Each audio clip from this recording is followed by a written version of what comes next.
Ahora sí. Sí. Ahora sí es el momento con el crédito ilusión de Laboral Cucha. Hay otra forma.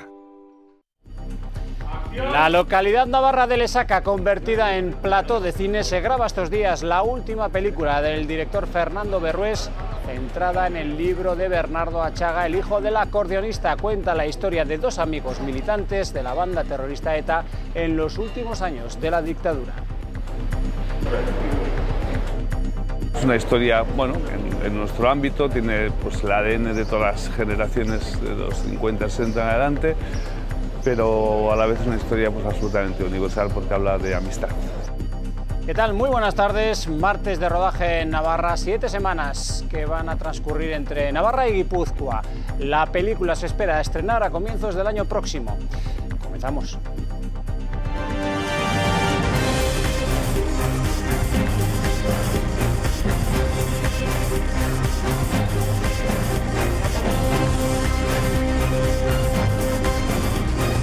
Servicios informativos de Navarra Televisión. Pues se ha publicado una nueva lista de los deudores con la Hacienda Foral, la segunda tras la del año pasado, que crece en número y en cantidad que se debe al fisco. Son 580 personas y empresas a las que se les reclama en total 270 millones de euros. Hay más morosos que el pasado año porque se ha bajado el umbral para ser incluido en esa lista de 250.000 euros a 120.000. Es una de las novedades, pero no la única, porque si alguien aparece en esa lista, el pago de la deuda no prescribe. Que no todos los deudores del listado son morosos, digamos que de una manera voluntaria o con mala fe, sino que muchos de ellos se han visto atrapados por las circunstancias propias pues, de la crisis económica. En esa lista de morosos, exfutbolistas de Osasuna como Pizo Gómez o Cristian Badok, ciclistas como Menchofa o políticos como el exalcalde de Hues, Ignacio Galipienzo, o el expresidente foral Gabriel Urralburu. Sobre la moción de censura a Rajoy, Pedro Sánchez busca apoyos, pero de momento el PNV no aclara si se lo dará. Yo creo que hay una serie de incógnitas y de cuestiones que, bueno, que creo que el señor Sánchez pues tendrá que aclararlos, y a partir de ahí tomaremos una decisión que en estos momentos pues no hemos adoptado.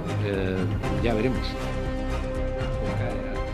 Bueno, pues el diputado del Partido Nacionalista Vasco, que ha estado hoy en Pamplona explicando su visión sobre la negociación de los presupuestos generales para Navarra, ha cargado, como van a escuchar, contra UPN, acusando a los regionalistas de boicotear sus enmiendas. ¿Por qué las iba a retirar el PNV si no es porque hay un chantaje de UPN al gobierno del Estado diciendo que si no, no aprueban los presupuestos? O sea, temas beneficiosos para Navarra, y ellos ponen en riesgo el presupuesto del Estado perjudicando a Navarra. No en beneficio de Navarra, perjudicando a Navarra. Bueno, pues el Partido Popular va a enviar esta semana burofax a los ayuntamientos condenados por colocar la ikurriña, advirtiéndoles a los alcaldes que de insistir en próximas fechas podrían incurrir en un delito de prevaricación. Pues hoy queremos destacar la apuesta de esta casa, de Navarra Televisión, y del grupo en el que se integra, el grupo Promecal, por llevar a cabo una tarea divulgativa de una de las joyas de la arquitectura gótica más importantes del país, como es la Catedral de Burgos. Celebra en 2021 su 8º centenario y en estos 3 años llevará a cabo una importante agenda de actividades que serán puestas en valor por este medio. Y Osasuna comienza mañana a preparar la final, ahora sí, del sábado en Valladolid. El club rojillo pondrá a disposición de sus socios y simpatizantes 414 entradas mediante un sorteo que se va a realizar esta tarde una vez finalice el periodo de inscripción a las 7.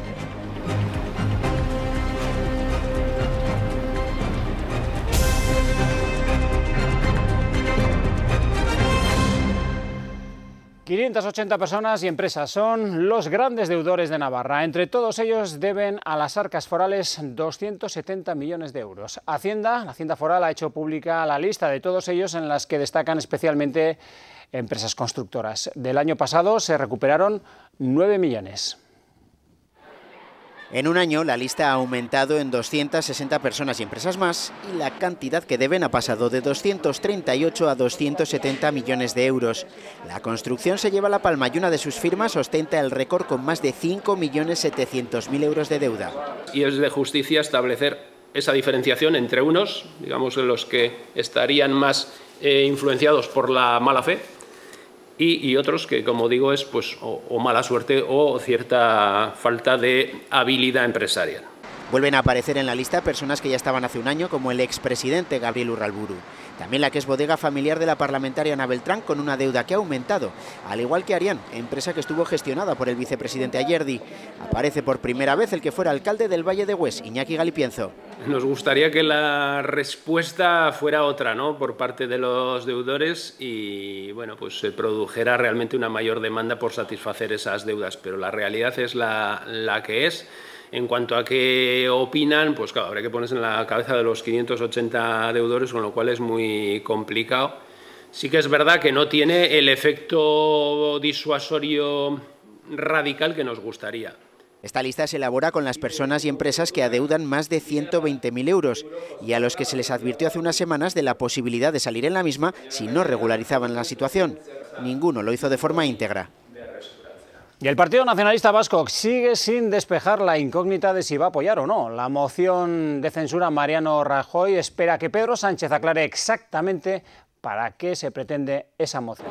Lo ha dicho desde Pamplona el portavoz del Partido Nacionalista Vasco en el Congreso, Aitor Esteban. El PNV quiere que Sánchez aclare su postura sobre el autogobierno vasco y su concepto sobre el Estado y Cataluña. Pedro Sánchez llamó anoche a Andoni Ortúzar para fijar una primera reunión. El PNV antepone pues su decisión a conocer los planes del secretario general de los socialistas. Ayer mismo Gero Abay le pedía que dijera que sí a la moción sin concesiones, pero el PNV de momento prefiere esperar. ¿Cómo va a mantenerse si saliera adelante en el poder? Él decía, para hacer una serie de cambios y ajustes, ¿de qué cambios estamos hablando y con qué mayorías piensa contar? ¿Cuál es su opinión hacia el autogobierno vasco? ¿Qué va a hacer? ¿Va a publicar el decreto con los consejeros encarcelados? ¿Va a levantar el 155? ¿Qué tipo de actuaciones piensa hacer? Yo creo que hay una serie de incógnitas y de cuestiones que, bueno, que creo que el señor Sánchez pues tendrá que aclararlos y a partir de ahí tomaremos una decisión que en estos momentos pues no hemos adoptado. Ya veremos. Pues en esas dudas del PNV está también saber cuál sería el compromiso de Pedro Sánchez con los presupuestos generales del Estado. Hoy han ofrecido una rueda de prensa en Pamplona en la que han acusado a Unión del Pueblo Navarro de boicotear sus enmiendas, las del PNV destinadas a Navarra, que finalmente retiraron por petición expresa de Moncloa, han dicho. El PNV acusa a UPN de torpedear su negociación presupuestaria. Asegura que para que los regionalistas apoyaran las cuentas, Esparza exigió a Rajoy que los jeltzales no presentaran enmiendas con inversiones destinadas a Navarra. Por favor, no lo presentéis, nos exigen que no haya ninguna enmienda vuestra y Moncloa nos transmite una y otra vez, en cada una de las reuniones que yo tenía, de discusiones sobre enmiendas, etcétera, etcétera, están obsesionados, no entendemos nada. Es una obsesión fija contra vosotros. El portavoz en el Congreso de PNV asegura que mantuvieron 2 enmiendas por valor de 5 millones destinadas al dique de Cola de Itoiz y la rehabilitación del casco viejo de Tudela, pero que tuvieron que retirarlas in extremis. Y entonces es cuando tenemos una llamada pidiendo, por favor, el presupuesto se va a caer definitivamente, hay que hacer algo con esas enmiendas. Retiradlas, por favor, porque si no, el presupuesto se va al carajo. Y entonces cuando doy la orden de retirar las 2 enmiendas. Para allanar las cosas, etcétera, etcétera. Pero claro, esto ya ha pasado de castaño oscuro. O sea, que el UPN venga diciendo que las hemos retirado porque nos ha dado la gana. PNV revela también que la actualización del convenio económico en Navarra fue fruto de su acuerdo presupuestario en 2017 y una condición sine qua non para negociar las cuentas de 2018. Llamo al presidente del Gobierno y le digo claramente, si no se firma, nosotros no vamos a negociar en ningún caso el presupuesto de 2018, ni sentarnos a negociar. ¿Y por qué no la cumple antes? ¿Por qué no en julio? Insisto, porque UPN le pone una y otra vez obstáculos para que lo haga. Los nacionalistas aseguran que no habían trasladado hasta ahora esta situación por responsabilidad política. Y porque el presidente Rajoy nos pide encarecidamente, por favor, no digáis nada. Acusan a UPN de priorizar sus intereses políticos por encima de los ciudadanos. Entre tanto, el Partido Popular en Navarra ha lanzado una advertencia a los alcaldes de ayuntamientos navarros condenados por colocar la ikurriña, sobre todo en fiestas patronales. Dicen los populares que si vuelven a hacerlo podrían incurrir en delitos de prevaricación y desobediencia que están penados en el Código Penal. Para ello van a enviar un burofax comunicando esta circunstancia a lo largo de esta semana.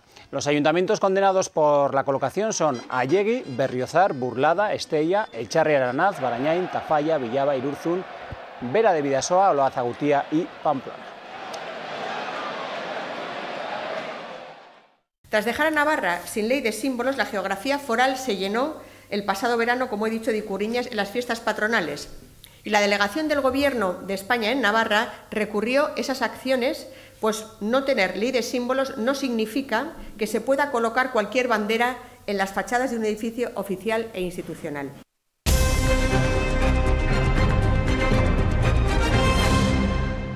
Accidente mortal en Urriza, en la autovía A15, ocurría ayer por la tarde, en torno a las 5 menos 20, tras una salida de vía. El coche chocaba contra un muro y fallecía el conductor de 71 años. Su mujer de 65 era trasladada con heridas graves al complejo hospitalario. Ambos naturales de Buenos Aires, Argentina, viajaban en un coche de alquiler. Y lo que cobra un hombre, lo que cobra una mujer sigue siendo desigual, por un mismo desempeño. Lo apunta el último estudio sobre la brecha salarial del Instituto Navarro de Estadística.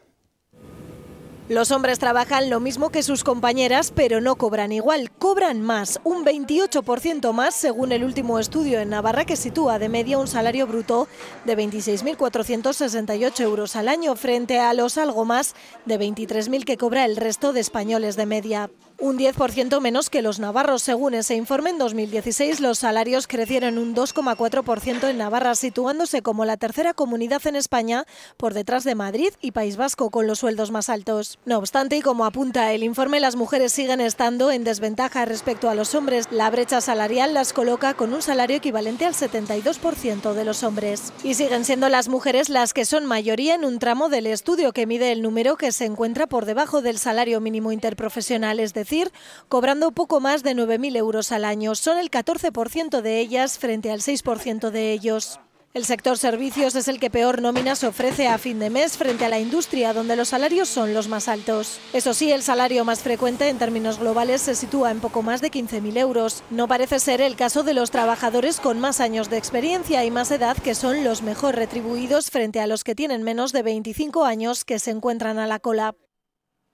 Este pasado fin de semana, familias, profesionales sanitarios, educadores, personal, en definitiva, de la Administración Pública también, se daban cita en estas jornadas, las primeras que organizaba el Gabinete de Psicología Vitaliza. Y aquí se abordaron los vínculos afectivos que hay entre hijos y madres, también padres, y que modelan la personalidad del futuro. Es un apego que nace, como así se puso de manifiesto, en el propio embarazo y posterior parto. En la jornada participaron ponentes que ofrecieron claves para potenciar y propiciar relaciones seguras con los hijos.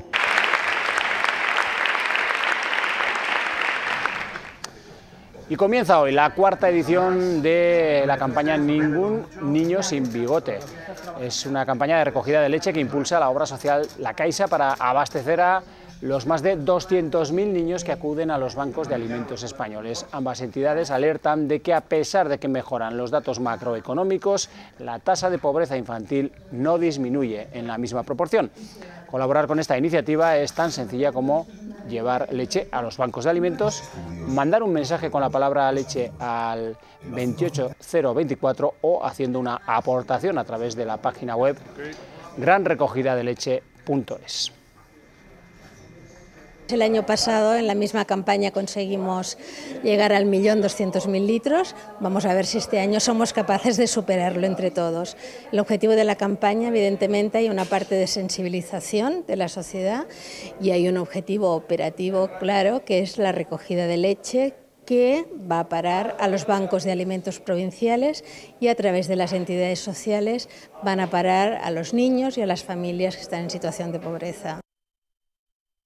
Pues Navarra Televisión se ha sumado junto al grupo Promecal al 8º centenario de la Catedral de Burgos, junto a una docena de medios de comunicación que han firmado convenios con la institución para la difusión de actividades que se celebren hasta ese año, 2021.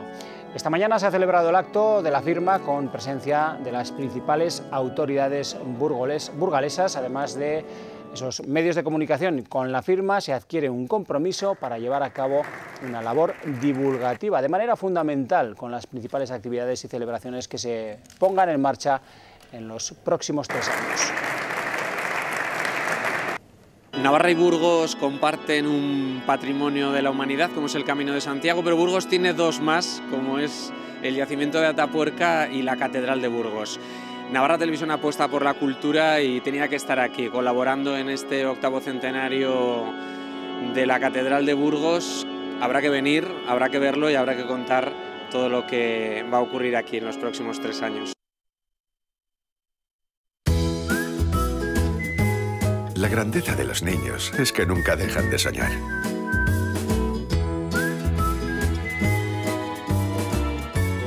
Muchas veces, hacer realidad un sueño es más fácil y rápido. Caja Rural de Navarra con Apple Pay.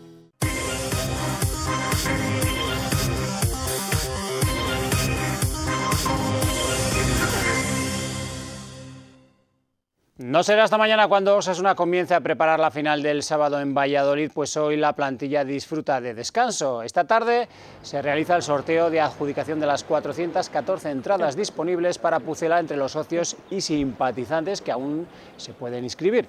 A las 7 de la tarde acaba el plazo.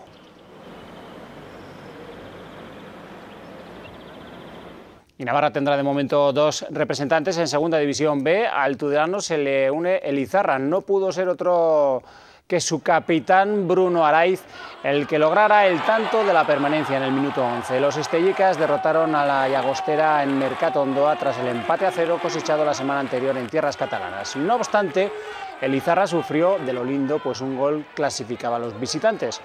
No cerró el duelo y el Llagostera pudo haber marcado un tanto que hubiera cambiado las tornas. No fue así. Los estellicas seguirán un año más en la categoría de bronce del fútbol español. Sabíamos que sin sufrimiento no íbamos a conseguir el objetivo y bueno, sabíamos que delante teníamos un gran equipo. Solamente hay que ver el historial que tienen sus futbolistas. 7 futbolistas que han jugado en segunda división, alguno en primera, equipo de mucho nivel. Y lo que ha hecho Elizarra hoy pues tiene mucho mérito, ¿no? No ser capaz de no encajar en 2 partidos ante un potencial tan grande como la Llagostera pues tiene mucho mérito y bueno, el equipo ha estado soberbio, ¿no? A nivel defensivo. La Mutilvera se reengancha a la segunda eliminatoria del playoff de ascenso a Segunda B tras perder la de campeones frente a un Oviedo B que partía con la ventaja del 0-2 cosechado en tierras navarras. El partido se puso cuesta arriba con el primer tanto local y la expulsión de Anchón. Adrián empató el encuentro a 27 minutos para el final, pero solo 2 minutos después el vetusta se volvió a poner por delante y marcó el tercero a 7 para la conclusión. Con la expulsión pues ya cambió, se desbalanceó para un lado, pero el equipo ahí mostró la garra, el carácter que tiene. Primera derrota del San Juan en 36 partidos como local en el momento más inoportuno. El capitán Sandúa igualó la eliminatoria en el minuto 2 tras un error del portero del Alcalá. Y Eneco la remontó momentáneamente a la media hora de partido. El conjunto de Sabimata pudo redondear la primera parte con esta acción. El San Juan llegó al descanso con un esperanzador 2-0. El partido cambió radicalmente tras la reanudación. El Alcalá comenzó a llegar con peligro. Un gol visitante acababa con el sueño del ascenso local. Las acometidas fueron continuas hasta que llegó el tanto, no sin misterio, tras la consulta del árbitro Linier. El gol subió finalmente al marcador en el 68. Y 5 minutos más tarde, el Alcalá igualaría el partido. Con la eliminatoria cuesta arriba, el San Juan buscó al menos llevarse la victoria. Pero los madrileños remontaron en el último minuto. Los pamploneses dijeron adiós a la fase de ascenso y a su capitán Sandúa, que fue homenajeado tras 25 años en el club. El final soñado, como que empezamos a remontar, ¿no?, el partido al principio y así, la verdad, ha sido muy bonito. Orgullosísimo, el equipo ha peleado hasta el final y lo ha intentado. El Burlade sacudía a Extremadura con la ilusión de remontar el 1-2 sufrido en Ripagaina, pero el Plasencia se encargó de arruinar sus sueños a las primeras de cambio, en el minuto 4 concretamente. Otros 2 goles en la primera parte dejaron claro el devenir de la eliminatoria. El Plasencia sentenció en los primeros 20 minutos de la segunda parte, certificando el 5-0. El Cirbonero defendió el 1-0 logrado en la ida y fue el único de los 4 equipos navarros que superó la eliminatoria por méritos propios, aunque los riberos tuvieron que sufrir mucho en tierras gallegas, pues el Bergantiños remontó con 2 goles en 5 minutos en el Ecuador de la primera parte. Y aún pudo ser peor. Hemos llegado al descanso como hemos podido, porque la verdad es que había muchas cosas que corregir, hemos hablado, nos hemos pausado y hemos visto pues que quedaba mucho partido. Los navarros necesitaban un gol en la segunda para clasificarse, siempre y cuando el Bergantiños no marcara el tercero. Ocasiones tuvo. Un agónico gol de Mario Jiménez en el último minuto dio vida al Cirbonero para alegría de los aficionados que acudieron a apoyar a los suyos. Pues ya se conocen los emparejamientos de las semifinales de la fase de ascenso para los 2 supervivientes navarros. La Mutilvera se enfrentará al Salmantino, cuarto del grupo castellano-leonés, el primer partido en Salamanca, mientras que el Cirbonero se la jugará con el Yeclano, líder del grupo murciano, con el primer encuentro en Cintruénigo. Y el Chantrea ya conoce también a su rival en la fase de ascenso a Primera División del fútbol sala femenino tras el sorteo celebrado esta mañana. El Fermín Sport Palau barcelonés será su rival. El partido de ida se va a disputar en Arrosadía el próximo sábado 9 de junio, la vuelta una semana después en la ciudad condal. Y en fútbol sala masculino, Alejandro Díez es el primer fichaje de Osasuna Magna para la próxima campaña. El gallego de 22 años recala en Pamplona procedente del Santiago Futsal, donde ha permanecido las últimas 3 campañas. Además, se ha hecho oficial la cesión de Alvarito al Natur Pelet de Segovia para la próxima temporada. El Betia Naitasuna hacía ayer pública su renuncia a la Copa EHF en caso de recibir una invitación para disputar esta competición. No habrá, por tanto, cuarta participación consecutiva, lo revelaba el club al ser deficitaria y no haber servido para incrementar la masa social. Lo hacía en una rueda de prensa en la que anunciaba los 6 fichajes realizados para afrontar la próxima campaña.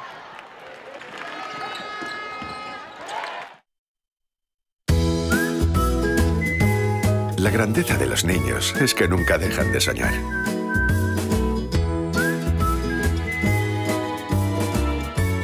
Muchas veces, hacer realidad un sueño es más fácil y rápido. Caja Rural de Navarra con Apple Pay.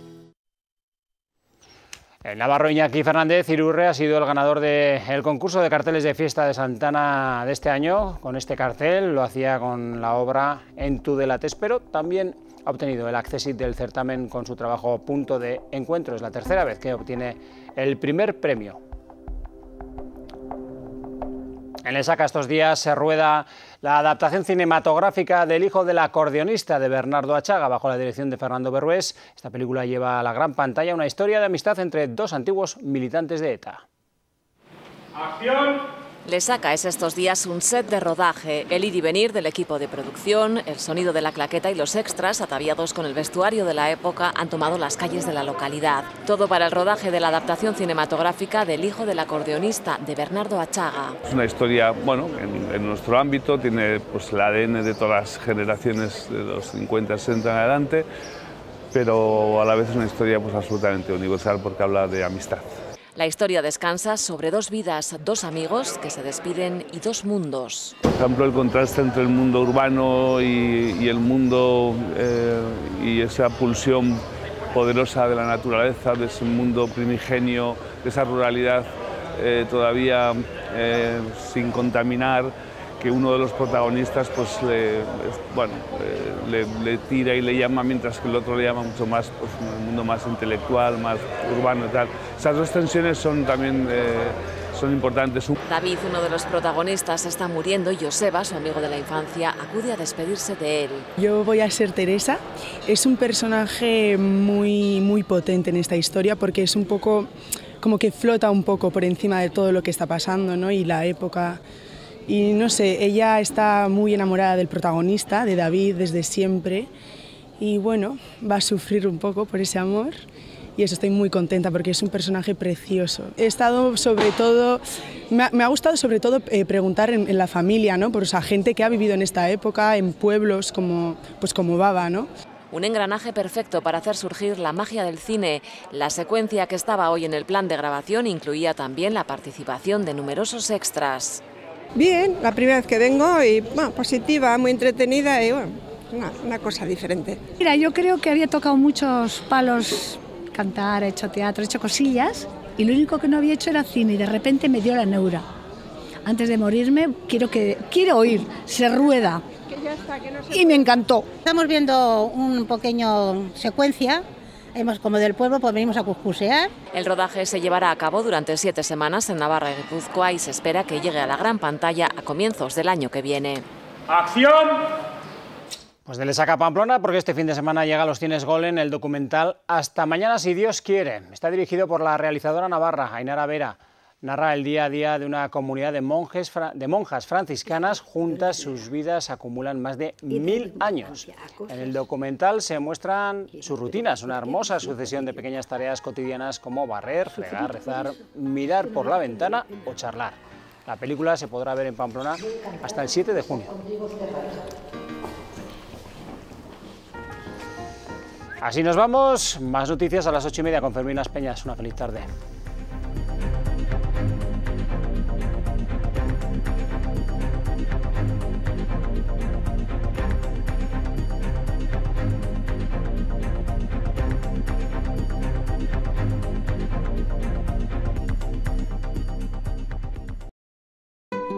Ahora sí. Sí. Ahora sí es el momento con el crédito ilusión de Laboral Cucha. Hay otra forma.